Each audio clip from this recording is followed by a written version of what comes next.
سرعة الأيام مخيفة.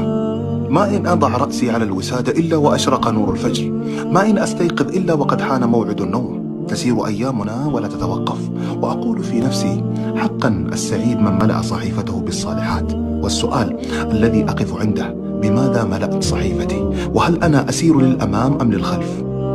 يا ترى ما هو وزني عند الله؟ أقف وأحاسب نفسي، فالأيام تمشي بسرعة ولن يبقى إلا العمل الصالح. فتن الدنيا تموج بنا، والأحداث تتسارع من حولنا، والأموات يتسابقون أمامنا. ففروا إلى الله إني لكم منه نذير مبين.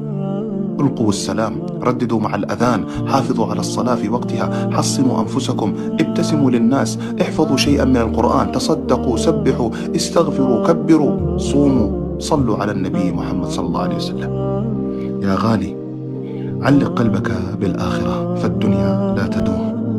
ذكروا من حولكم بالله، لأن الذكرى تنفع المؤمنين.